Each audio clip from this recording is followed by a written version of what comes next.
ആള് ഇന്നതൊന്നുമില്ല. അതിൽ ഏറ്റക്കുറച്ചിലുകളോ വലിപ്പ ചെറുപ്പങ്ങളൊന്നുമില്ല. അവൻ മുന്നിൽ പോകുന്ന എന്റേതായ ശരി. ഒരു ലാഭമല്ല നോക്കുന്നു, ഒരു സാമൂഹ്യ പ്രതിബദ്ധത എന്ന് തന്നെ കരുതണം.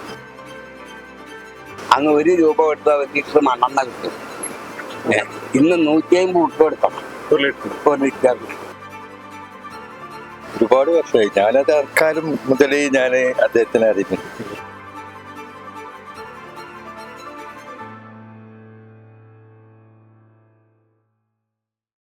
നമസ്കാരം.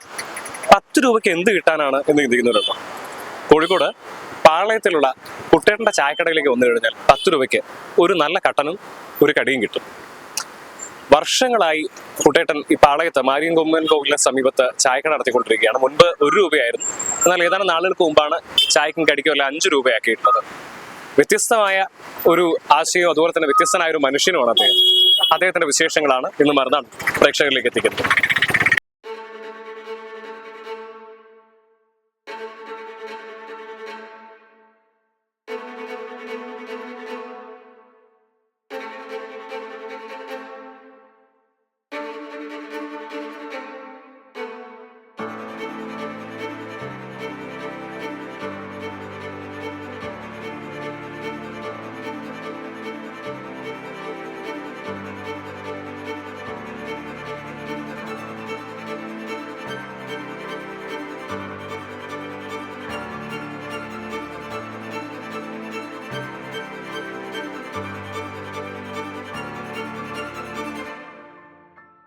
ചേട്ടൻ എത്ര കാലമായി കുട്ടേട്ടൻ്റെ ചായക്കട ചാടിക്കാൻ തുടങ്ങി? ഞാൻ ഏതാണ്ട് ഒരു 10-25 വർഷമായിരിക്കും. ഞാൻ ഇതിന്റെ മുകളിൽ നമ്മുടെ പാളയം ഫുട്പാത്തിന്റെ ഒരു ഓഫീസ് ഉദ്ഘാടനം ഉണ്ടായിരുന്നു. ബിനോയ് വിശ്വം പണ്ട് സമരമൊക്കെ കഴിഞ്ഞ സമയത്ത് നമുക്കൊരു തൊഴിലാളികൾക്കൊരു ഓഫീസ് വേണം എന്ന നിലവാരത്തിൽ നമുക്ക് ഇവിടെ ഓഫീസിലായിരുന്നു.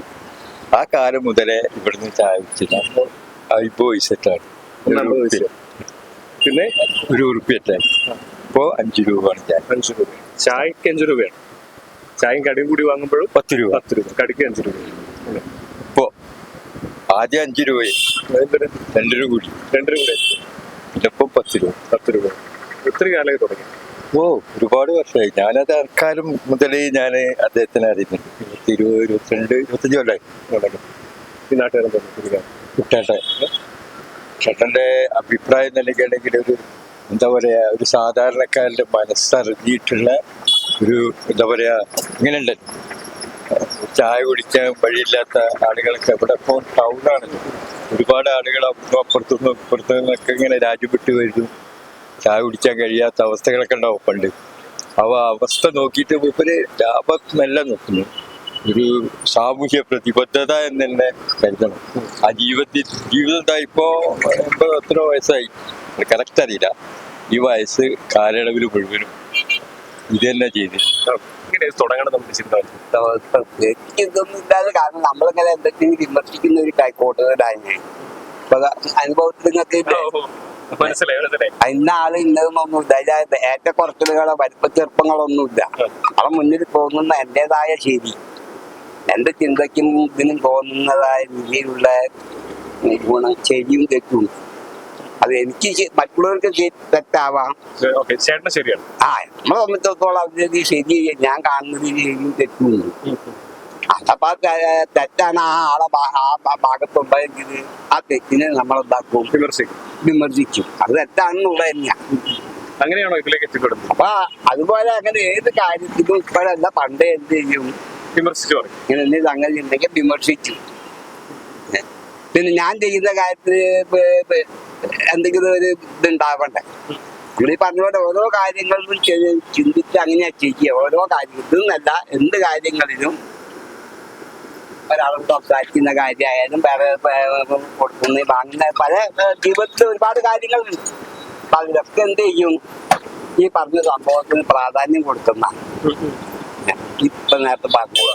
അപ്പൊ നമ്മൾ ഒരു പ്രവൃത്തി ചെയ്യുമ്പോൾ ആ പ്രവൃത്തിയിലും എന്തെങ്കിലും മറ്റുള്ളവരെ പ്രവൃത്തിയിൽ മാറ്റം നമ്മൾ പ്രതീക്ഷിക്കുണ്ടായി. അപ്പൊ അത് ചെയ്യുന്നു. പിന്നെ അത് മാത്രമല്ല, നേരത്തെ പറഞ്ഞതുപോലെ എല്ലാവരും ഒരുപോലെ കാണുന്നതുകൊണ്ടാണ്. ആരും ഒരാൾ വരുന്നത് ഒരാൾ ചെറുപ്പമൊന്നുമില്ല. ഒരാൾ ചക്കര മറ്റൊരാൾ കൊപ്പര, അതൊന്നുമില്ല. എല്ലാവരും ചക്കര തന്നെയാ. അതെ എല്ലാവരും ചക്കര. ഇത് ഇങ്ങനെയൊക്കെ കൊടുത്താൽ മുതലാവും, അത് അതുകൂടി അറിയാൻ വേണ്ടി. ആ ചിന്തിച്ച് അങ്ങക്ക് അന്ന് കിട്ടുന്ന കാര്യമില്ല. ഞാൻ പ്രത്യേകിച്ച് പറയാതെ അറിയില്ല. കാരണം എങ്ങനെയാ മുതലാക്കുക? 15 ഉറുപ്പ്യ ഞാൻ കച്ചവടം ചെയ്യുന്ന കാലത്ത് 1 ഉറുപ്പ്യ മണ്ണെണ്ണയുടെ വില. അന്ന് 1 രൂപ കൊടുത്ത 1 ലിറ്റർ മണ്ണെണ്ണ കിട്ടും. ഇന്ന് 150 ഉറുപ്പ്യ കൊടുക്കണം 1 ലിറ്ററിന്. ഗ്യാസിനേക്കാളും വിലയാണ്. അതോടെ മണ്ണെണ്ണ ലാഭവും ഗ്യാസ് നഷ്ടവും അങ്ങനെയില്ല. ഗ്യാസിനേക്കാളുടെ വിലയാണ് മണ്ണെണ്ണ. ആ 150 ഉറുപ്പ്യ കൊടുത്തിട്ടാണ് ഈ വാങ്ങിയിട്ട് ഈ സാധനം ചെയ്യുന്നത്. ഈ പഞ്ചസാരി പറഞ്ഞ പോലെ തന്നെ മുമ്പ് 2 ഉറുപ്പ്യ ഉണ്ടായിരുന്നു മുളകിതായിട്ട് പറഞ്ഞ കാലത്ത്. അപ്പോൾ 2 ഉറുപ്പ്യ ആക്കി.